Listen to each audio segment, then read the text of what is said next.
5 seconds to go. Start. Sir, during this debate, it was interesting and educative to listen to our constitutional experts. I must say that it seems to me that the question at issue is not merely a legal or a constitutional one. The constitutional amendments which we have introduced contain and reflect the urges of our people. For some time, there has been a deliberate inflation of fears which to me seem to be unreal. A controversy has been generated as regards the supremacy of Parliament against the supremacy of the Constitution, as if these two were distinct concepts, mutually exclusive, and even perhaps opposite. Those who describe the issue in this manner conveniently forget that our Constitution was drafted on the fundamental assumption that our people have firm faith in the principles of democracy. This faith in our people reflects in our Constitution. Several honorable members have spoken of the confrontation between Parliament and the judiciary. There need not be a confrontation, and I think that to create an atmosphere of confrontation does not do us much good.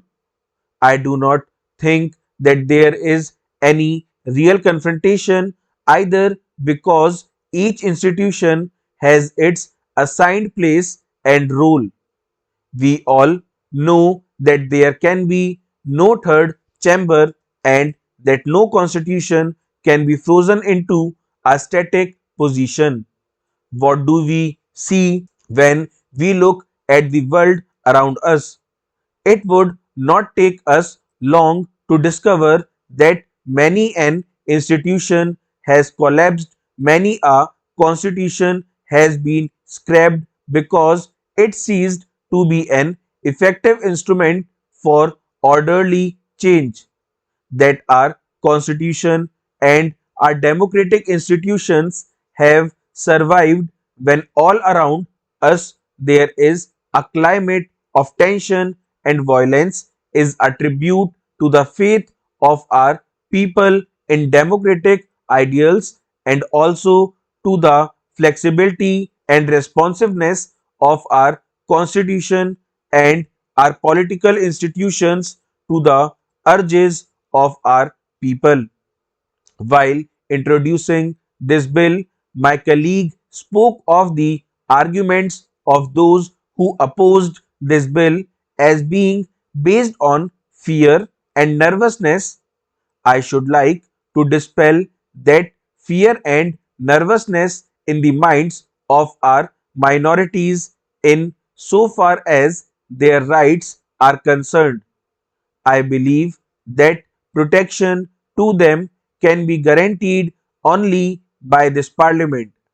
Mere constitutional devices cannot give guarantee.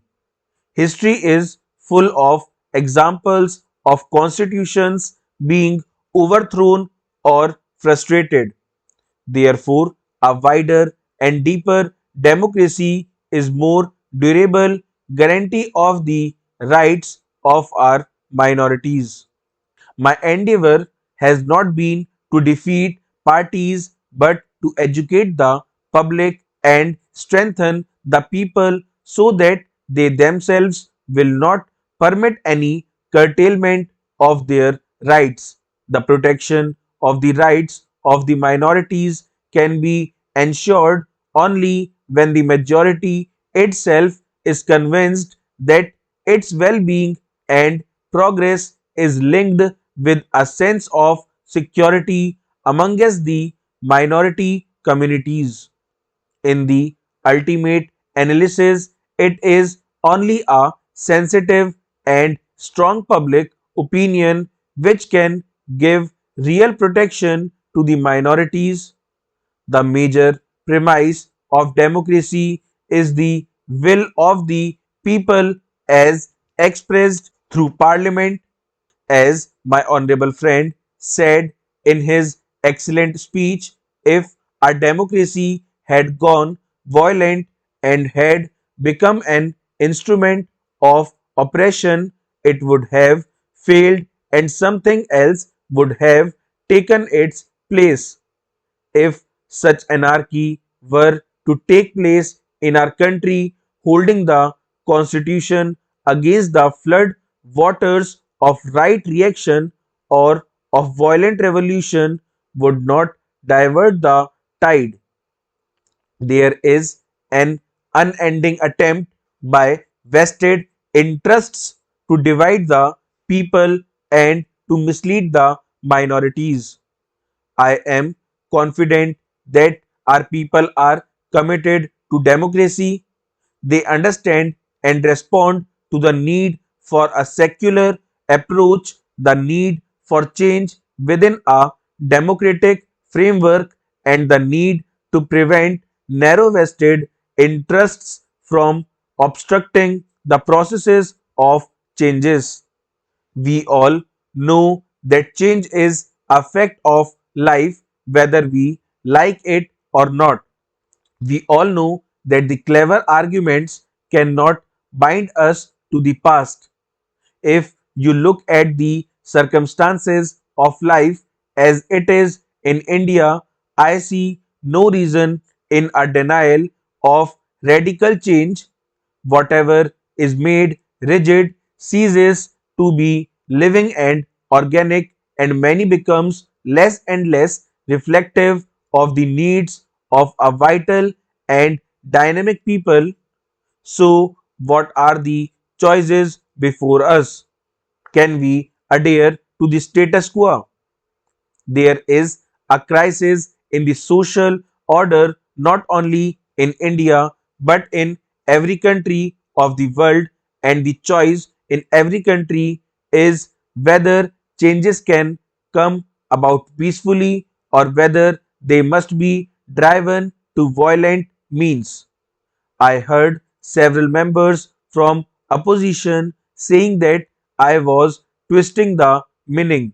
I think all those who have read newspapers in the past few months and all those who have followed the election campaigns know where the twisting has taken place, how everything we have said has been twisted and misconstructed. We believe in the commitment and we shall continue to believe in it. I think in today's world, this is a word which has great significance for the future. Full stop.